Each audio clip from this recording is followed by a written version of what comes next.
Hello and welcome to another episode of TWiML Talk, the podcast where I interview interesting people doing interesting things in machine learning and artificial intelligence.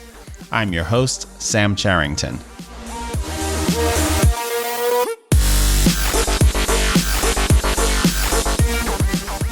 In today's episode, we're joined by Nick Bostrom, professor in the Faculty of Philosophy at the University of Oxford, where he also heads the Future of Humanity Institute, a multidisciplinary institute focused on answering big-picture questions for humanity with regards to AI safety and ethics. Nick is, of course, also the author of the book Superintelligence: Paths, Dangers, Strategies. In our conversation, we discuss the risks associated with artificial general intelligence and the more advanced AI systems Nick refers to as superintelligence. We also discuss Nick's writings on the topic of openness in AI development. In particular, the advantages and costs of open and closed development on the part of nations and AI research organizations. Finally, we take a look at what good safety precautions might look like and how we can create an effective ethics framework for superintelligent systems. Before we dive in, a final announcement for Wednesday's America's Online Meetup. At 5 p.m. Pacific Time, David Clement will present the paper Deep Mimic: Example-Guided Deep Reinforcement Learning of Physics-Based Character Skills by researchers from UC Berkeley, including former guests Peter Abil and Sergey Levine. For more info or to register, visit twimlai.com/meetup. Okay, enjoy the show. All right, everyone, I am on the line with Nick Bostrom. Nick is professor in the Faculty of Philosophy at the University of Oxford, as well as being director of the Future of Humanity Institute and director of the Governance of Artificial Intelligence program. Nick, welcome to This Week in Machine Learning and AI. Thanks for having me. So Nick, from what I read, you had 4 undergraduate majors, eventually settling on physics and neuroscience for your graduate work. And now you're a philosopher. Can you start us off by telling us a little bit about your journey and your background and what you're focused on nowadays? Well, I studied a bunch of different things as an undergraduate that seemed to me to possibly be useful for eventually trying to understand big, important things. I didn't know exactly which things were important to understand, but philosophy seemed to be one area, physics another, neuroscience and AI also useful to have. So I kind of just studied around a lot of different things. To make a long story short, the thing that I'm now running, the Future of Humanity Institute, is a multidisciplinary research center at Oxford University. We have people from a number of different disciplines, mainly mathematics and computer science, but also some philosophers, political scientists, trying to think hard about big picture questions for human civilization, things that could affect the trajectory of Earth originating intelligent life. And AI has been a big focus, I'd almost say obsession of ours for a number of years now. So we have both one group that is doing technical work on AI safety, AI alignment, and another group that is looking at AI governance issues. And did you study AI as part of your graduate work? I did a little bit. Yeah, this was back in the 90s. I took some AI courses back then. I then wrote a master's thesis in computational neuroscience. And then I kind of drifted away from the field a little bit, but came back to it as a focus area when I began working on my book, the book Superintelligence. So this would have been maybe 10 years ago. For those not familiar with the book, what were the major themes in superintelligence? Well, the book tries to think through what happens if AI succeeds one day at its original goal, which has all along been to produce general intelligence in machine substrate, not just to substitute for human cognition in specific tasks, but to figure out ways, I think, of achieving the same powerful general learning ability, planning ability, reasoning ability that make us humans unique. So at least when I was beginning working on that book, there had been a surprisingly small amount of attention paid to what would happen if the ultimate goal were achieved. There's a lot of work trying to make AI slightly more capable, but little thought to what would happen if we achieved human-level general artificial intelligence one day. I argue in the book that probably would be followed within relatively short order by superhuman levels of machine intelligence. And the bulk of the book then explores different scenarios and tries to introduce different concepts and analytic tools that one can use to try to begin to think more systematically about the issues that will arise in that kind of radically transformative context. Yeah, I'm wondering, do you consider yourself, or do you think of yourself as, either, pessimistic or optimistic about this, the direction that AI is taking? I'm full of both hopes and fears. I think sometimes my public persona is often believed to be more on the negative side than I actually am. That is, I'm actually very excited about the myriad beneficial applications, both in the near term and also over a longer period of time that one could hope to get from AI. But I think because the book had a significant focus on what could go wrong if we failed to get this transition to machine superintelligence right, because the book spent quite a number of pages trying to get a more granular understanding of exactly where the pitfalls are there, so that we could avoid them. I think then, say, journalists often come to me to get the negative scoop, and once you're sort of in that pigeonhole, the journalist might ask you a bunch of questions. You say various things, some positive, some negative. They cut out all the positive things you say, and then you appear as saying this negative soundbite, and then other journalists hear that, and it kind of gets a self-reinforcing loop. But to answer your question, I wouldn't consider myself as either an optimist or a pessimist, but I'm trying to just better understand what the spectrum of possibilities are, and most importantly, how actions people take or can take here and now will affect likely long-term outcomes for humanity. When you think about the kind of spectrum of outcomes and the things that could go wrong, how do you categorize them? Is there kind of a high-level categorization that you've developed of the different ways that you think about the safety issues the issues that we're trying to safeguard?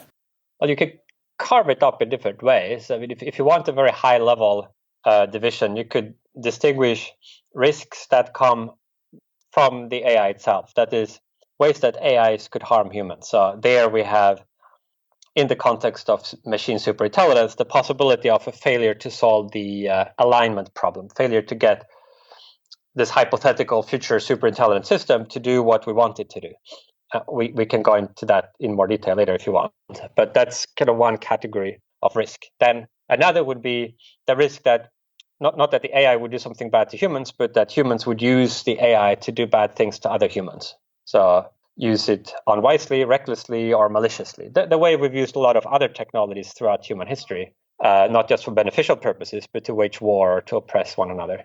And then I actually think there is a third category of concern, which has received a lot less attention, but this would be risks of us humans doing bad things to the AI.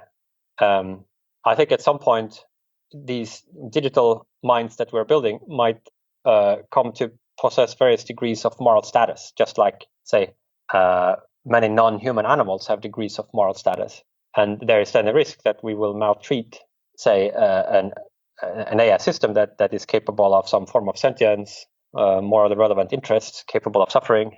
At least if we draw a logical scheme, that should be in there as one category of potential harm that could occur.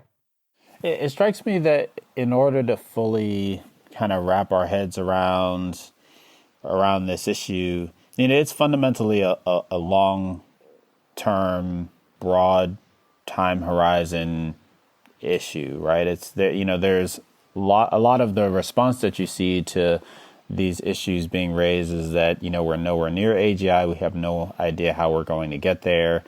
And when you think about the time frame or time horizon of your research, is there, do you put a number on that? Or do you have a sense as to what's the time frame that we need to be worried about this kind of thing? There is a lot of uncertainty about the timeline. So in organizing one's thinking, it's sometimes better not to do it with reference to, say, calendar years, but rather relative to some set of capabilities. Like if and when we reach this level of technical capability, then these social issues will arise. I think a lot of the confusion and some of the controversy surrounding these questions comes from conflating two different contexts. The context of long-term, radically transformative machine superintelligence or human-level intelligence on the one hand, and on the other hand, the near-term context of what we can do now or will be able to do over the next few years that will impact, say, national security or impact the economy. And I think both of these contexts are important, are legitimate things to have conversations about, but they are very different, and one needs to keep them apart. Otherwise, I think one simultaneously tends to overhype the present and underhype the longer-term future. And so is your research particularly focused on the longer term? Yeah, that's what I'm most interested in, because I think ultimately that will matter more and make a bigger difference in the world. Do you work on both these nearer term issues as well as the longer term issues? Well, a little bit on the near term, but really our heart is in the longer term, trying to figure out whether there are things at some point that might affect the trajectory of human civilization, as opposed to just be bumps in the road. I think it's also more neglected. There are more groups interested in near-term issues. So our relative ability to add value there is smaller than I think on the more neglected longer-term issues. I'm curious what your experience is talking to folks about these longer term issues, given the challenges that we have with things like global warming and humans' impact on the habitability of the earth, which seems to be, I guess it seems to be more present than AGI. How do you get people to care, I guess, is the question. There's been a huge amount of interest actually in our work in general, but on AI in particular. So maybe it's surprising, but yeah, no, that hasn't been a problem. I think the key challenge now is not so much to create a greater level of interest on AI and long-term AI, but rather to try to channel the existing level of interest and concern in constructive directions. So a lot of people have this general sense, well, AI, maybe it could be really big, it could be good or bad or scary. We don't really know how to think about it. So how do you take that and then use that amount of activation energy to produce like actually constructive work in the world, like say research that will give us better tools for scalable control, or our advances in our ability to politically organize or to think of governance arrangements that could result in a better outcome down the road. I want to take a step back. You mentioned that along this thinking about the timeline, that it's often better to think about it in terms of capability. What are there specific pivot points or inflection points in the capability timeline that are notable? Achieving AGI, I imagine, is one, and achieving superintelligence is another. Are there inflection points between where we are today and AGI that you think are interesting milestones? No, it's actually quite hard to think of what would be a reliable indicator that AGI is going to happen, say, 5 years down the line. Mm-hmm. And I think it's quite possible that instead what will happen is it will look like we're lost in a thick forest for some unknown period of time, and then maybe we stumble on a clearing and the finish line is just a few yards ahead of us. That is, we shouldn't have a great deal of confidence in our ability to be able to see a long time in advance that AGI will occur. There are some milestones that maybe if you had asked people 20 years ago, they would have thought would be pretty impressive. Say the successes with AlphaGo.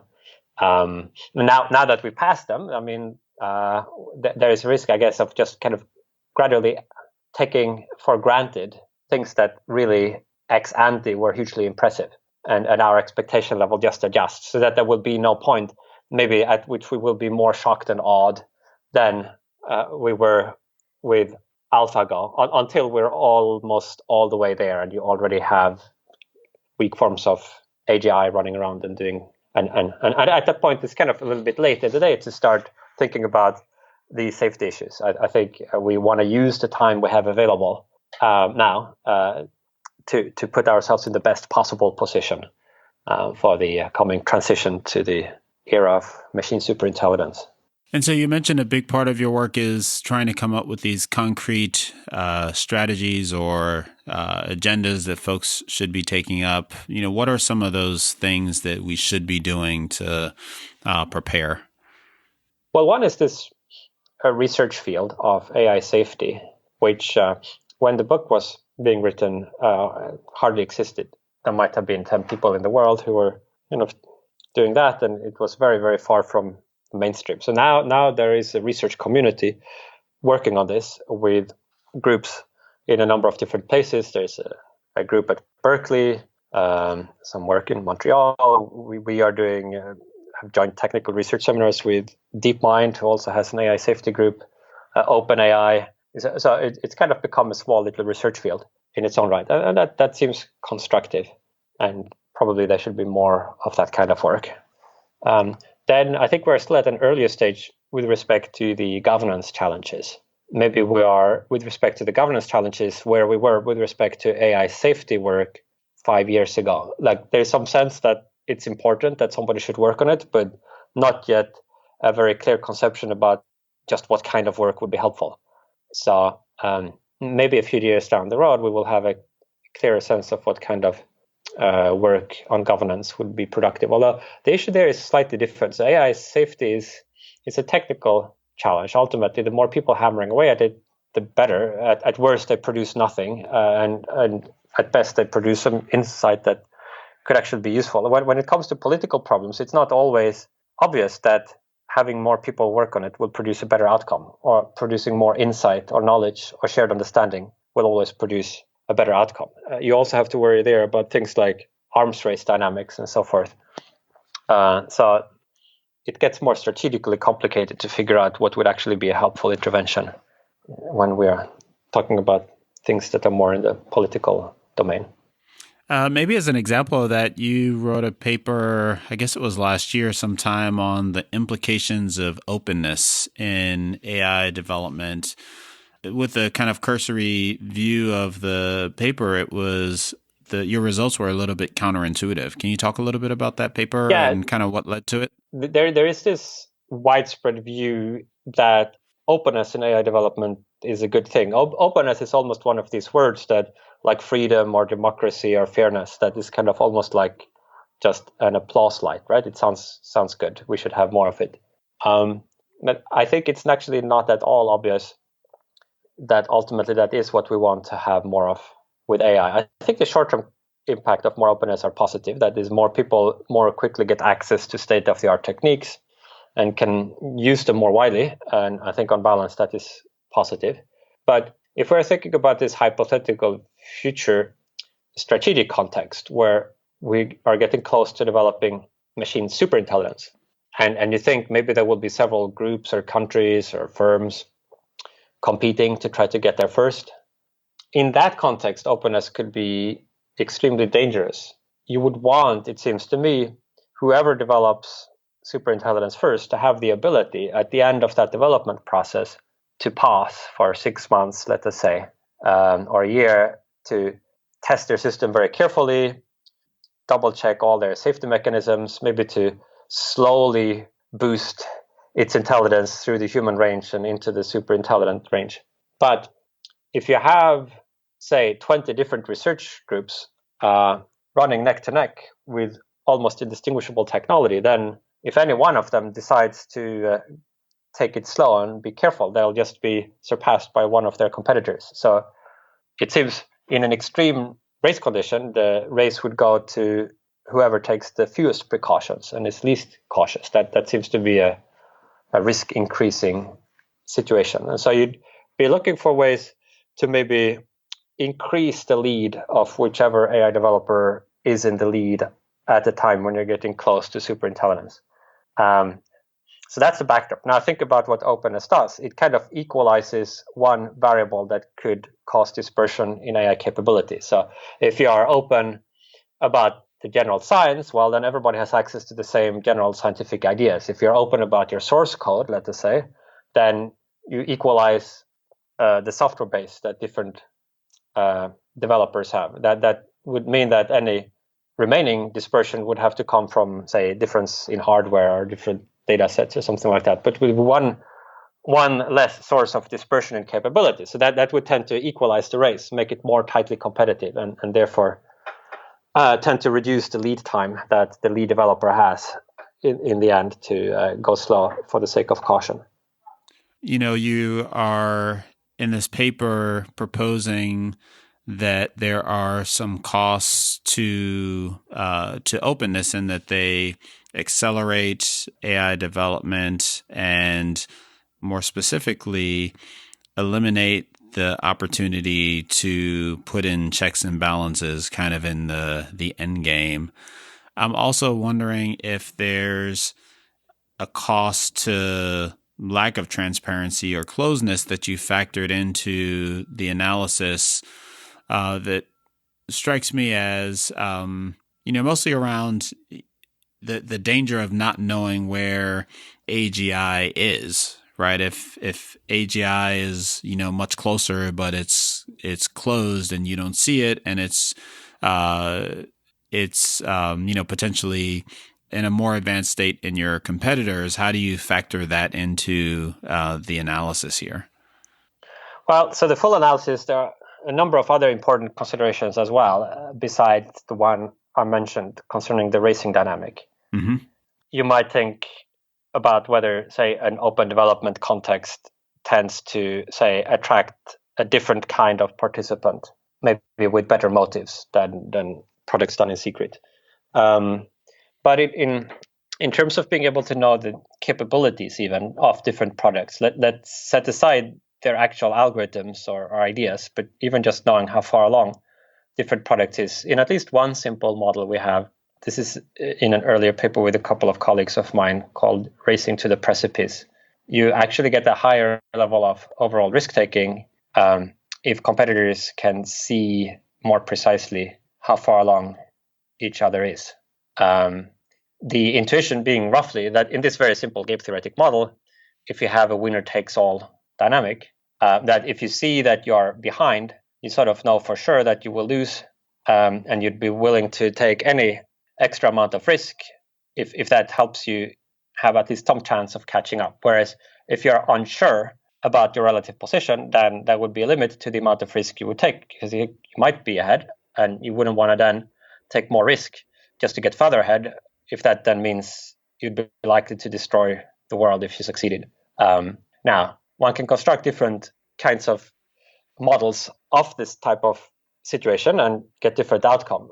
But I think there are some general lessons that seem relatively robust. So one is that the greater the degree to which there is a commonality of purpose between different competitors, that is, the greater the degree to which it wouldn't matter to anybody who got there first, the more investment in safety you're likely to get.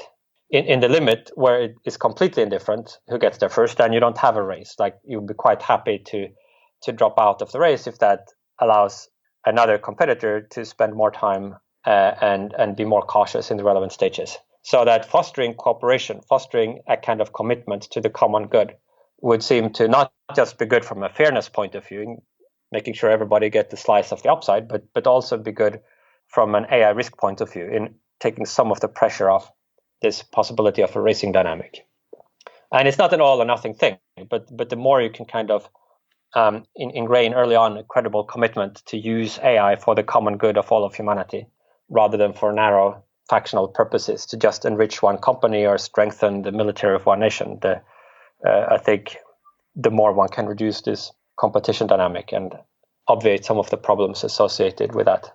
So does that present a paradigm of sorts in this particular research area, that a more collaborative environment reduces this competitive race, but also tends towards openness, which increases the competitive nature of it or the risks associated with it?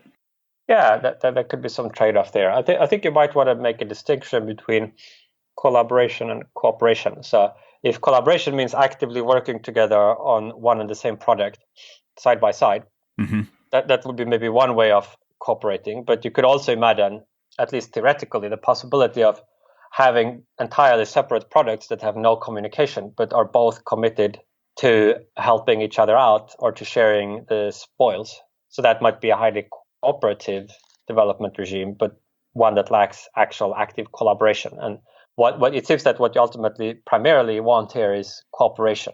And whether that involves collaboration as well is a more tactical question of what seems feasible at a given time. Okay. Returning to the work in AI safety, which is a bit further along, what would you say are some of the interesting directions there, and any early noteworthy results that folks have had? Well, I think maybe it's obvious, but it took a little while for it to become kind of common knowledge that the approach, best illustrated by laws of robotics, the idea that you would handcraft a few principles to guide what AIs are allowed to do, does not seem to scale, and therefore seems entirely unpromising as an approach to solving superintelligence alignment. And that what instead you'll need to do somehow is to leverage the intellectual capability of these hypothetical future systems to help us solve the alignment problem, maybe by having AIs that learn human preferences from human behavior or by interacting with us, or that otherwise leverage their intelligence to help us figure out what it is that we are trying to get them to do. So now the question then becomes, how can you actually do that? And then there's a number of different ideas for how to go about researching that, with different researchers having different judgments and intuitions about which of these is more promising. Some of these research avenues are more continuous with current research that is of interest quite independently of any application in a future context of superintelligence. So you have, say, inverse reinforcement learning and human preference modeling that is of use, even if what you're trying to do is to get, like, say, a recommender system to work better. You want to see various customers have bought these different books and films and rated them thus. So what other books and films are they most likely to use? That is kind of a simple example of how you try to build an AI system that can infer what humans want. But if you're trying to move that technology in a direction that could also work in this context of superintelligence, then there are some distinct challenges that arise that you could try to do work on. But there's a bunch of other ideas as well of research that seems useful to give us a better understanding of the possible safety challenges that could arise when you have kind of superhuman systems that you need to control. So just to give you one flavor of that, so one thing that a human level system could do is to engage in strategic behavior. It could, like humans do, it can anticipate what other humans do. It could be deceptive. A super intelligent system could do that, presumably to a superhuman degree of competence. So once you have a sufficiently capable system, you might no longer be able to just assume that you can easily test its capabilities. It might kind of pretend to be less competent than it really is, if it predicts that will then result in a certain behavior on the part of the programmers or its human keepers. It might conceal its true goals if it perceives that there is a strategic rationale for doing so. So that's a kind of qualitatively different behavior that you wouldn't necessarily expect to see in subhuman artificial intelligence systems. Also, when you have a super intelligent system, there might be a little part of the system, some internal optimization process that might itself be highly capable and maybe smarter than a human. And you need to think about whether there could be these sub-agent processes emerging from a larger system that you hadn't built in there by design. So there are some ways in which the control problem looks qualitatively different when one is thinking about the challenge of controlling a superintelligence as opposed to the challenge that we currently have of getting more limited AI systems to perform to expectation. How, as a AI safety researcher, how would you attack those types of problems in the absence of the actual superintelligence? What's the what are some of the approaches folks are taking to kind of define and make progress in these areas? Well, so again, it comes down partly to taste and subjective judgment. So you could, on the one hand, try to do more theoretical work, try to think through more from first principles, what are some of the issues that could arise with very powerful systems. Or to a different personality, you might prefer to try to do things that kind of build on existing techniques and develop them in a direction that could seem to be useful. So a lot of these examples of the latter would be dual use. So say better techniques for understanding what is going on inside a deep neural network, interpretability tools. It seems like that would be useful, not just for making faster progress today. If you're a researcher, like you want to see exactly what's going on in your network and why it's doing what it's doing, but it also seems like that could lead into, over time, things that would be useful for AI safety in the longer term. If you could kind of have better tools for monitoring the cognitive processes occurring inside the system. So there's like, on one hand, these things like transparency, trying to better understand adversarial examples and countermeasures to that, better ways of doing reinforcement learning or imitation learning. And on the other hand, these more kind of conceptual or purely mathematical studies of hypothetical systems that we can't currently build, but that you can nevertheless reason about a little bit like you would about some mathematical object that you can't actively compute, but you could have some theoretical understanding about.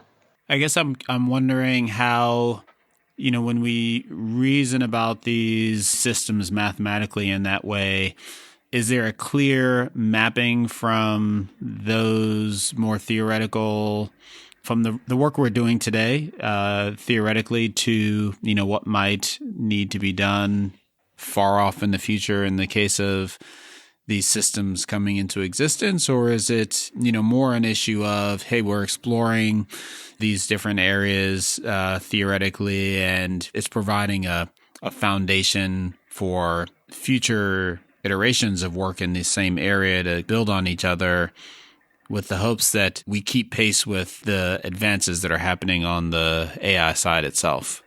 It's more the latter.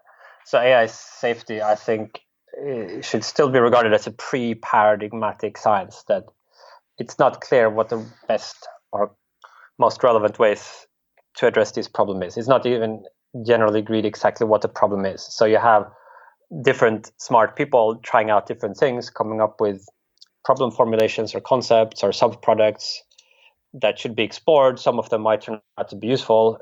It's possible none of them will be really useful, but what would be useful is to have built up a research community that is kind of continuously engaging with these questions and gradually over the years refining their insights and having them kind of then being able to apply that skill to the systems that are eventually built. I think it's kind of the sense that this is important enough that we should try our best to make progress on it. And here are some cool ideas for how to make progress. We don't yet know whether any of those will actually turn out to be useful.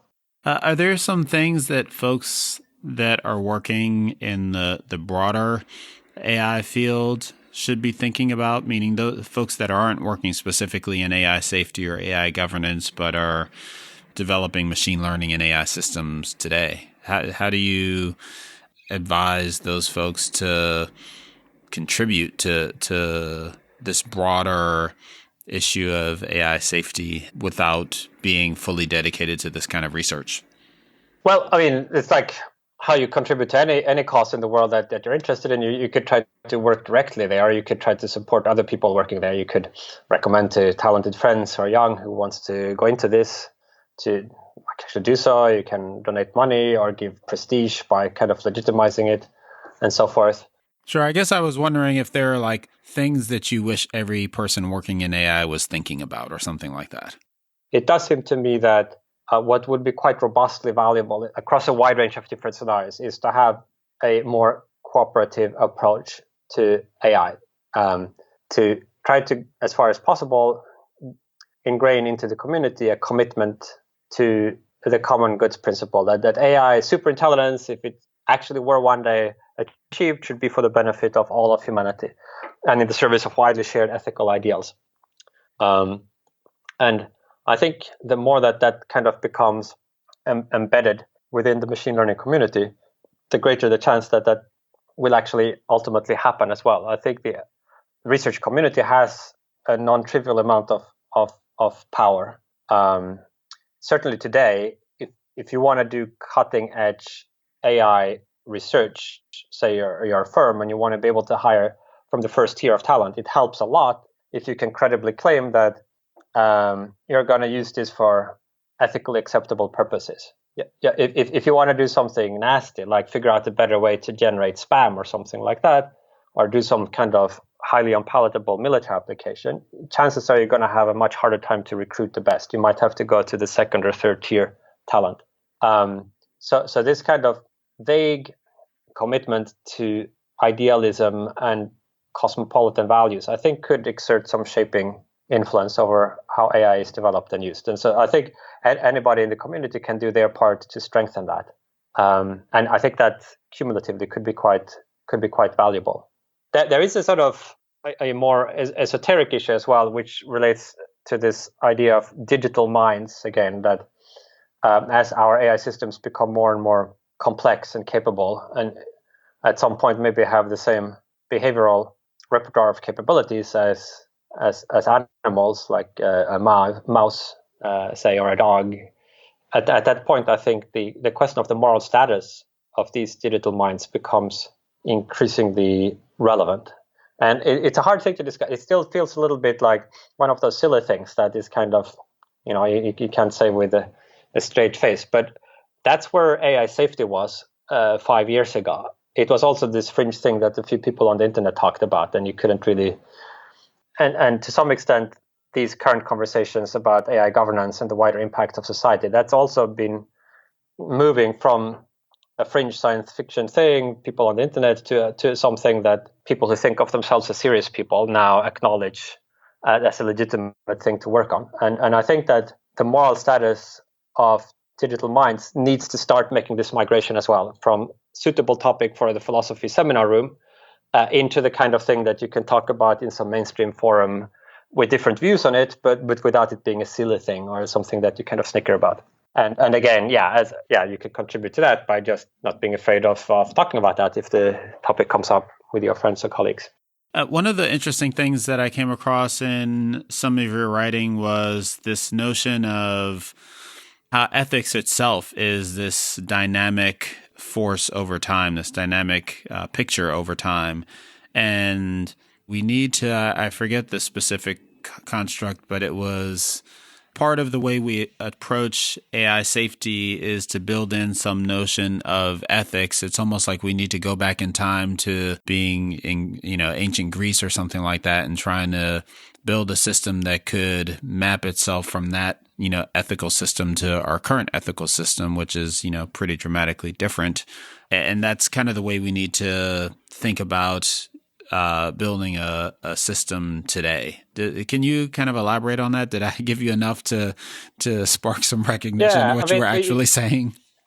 Yeah, so I think it would be a mistake if one thinks about how one would use superintelligence to try to list all our current object level ideas and conceptions and moral principles and sort of try to hardwire those into the AI to then forever characterize how the future should pan out. We should recognize that just as every other earlier age that we can now look back on by our lights were severely misguided, had huge moral blind spots in terms of, I don't know, you could go through the list, like slavery, status of women, how it treated animals, social inequalities, causes for war. Like, presumably we have now not yet attained full moral enlightenment. And it's quite likely that if there are later stages of human history that looks back on 2018, they might also shudder to think about the atrocities that we were committing right now. And so we want to leave open the possibility for moral growth. And not just moral growth narrowly conceived, but for, in general, there to be development in how we think about human values and what life can involve and how we can organize society. And so that one perhaps attractive vision for how superintelligence would be used would be to enable a deeper deliberation on the part of humanity, informed, say, by superintelligent advice. And maybe AI could help us increase human intelligence and safeguard us while we were doing this, but some kind of deliberative process that could ponder these things for a long time before we made any irrevocable decisions about exactly what kind of post-human future we would want to create and move into. To kind of summarize, it's tempting for us to say, hey, in order to ensure the ethical behavior of these systems, let's bake in our ethics. But in the future, our ethics will, undoubtedly be proven to be inferior. And so we need to build systems that can kind of navigate, build almost an ethical calculus maybe, and build systems that can navigate kind of changing ethical standards. Well, okay, yeah. So I don't think an ethical calculus in the sense that we would lay down some moral axioms and then the AI would compute things from those, but more that there is some process whereby we do moral thinking, or in general, do thinking about what we want in life. And if the AI could learn to do that same kind of thinking, or to maybe learn to extrapolate our thinking, that might then be one way of getting indirectly at this thing that we really want, as opposed to the thing we would say we want if we had to make up some answer off the cuff. So I think you're right for two reasons. So one is that you wouldn't want to just code in our current misconceptions and superficial misunderstandings.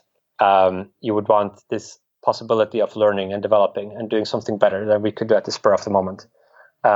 Also, I think, and this harkens back to the earlier idea of a commitment to the common good, that the more you can conceive of this as a very inclusive process, where not just one person or one country's values would achieve total dominance, but something that could incorporate many different interests, many different value perspectives. Maybe not to an absolute degree, but to a widely generous and inclusive degree. I think that would also make it possible to conceive of a future that is more widely appealing and that would reduce some of these incentives to race to the precipice that would arise if every participant in the development process were just hell-bent on imposing their own idiosyncratic views on the entire future. So I think there are two reasons for doing it more indirectly and in this more inclusive way, to the extent that it's possible. And that, again, I think is something that anybody who's a member of this community in small ways, not so much in the specific work they do day to day, but in terms of being ethical members of this community that can sometimes talk about and express views about how their little contributions should be used and the overall purpose for which this technology should be developed, where there's space for a lot of voices to cumulatively make a big difference. For folks that have listened to our conversation and want to learn more or dig deeper or begin to even contribute or support some of the work happening in this area, what are good places to start in terms of resources or organizations to follow? Where would I have folks? maybe an obvious bias. I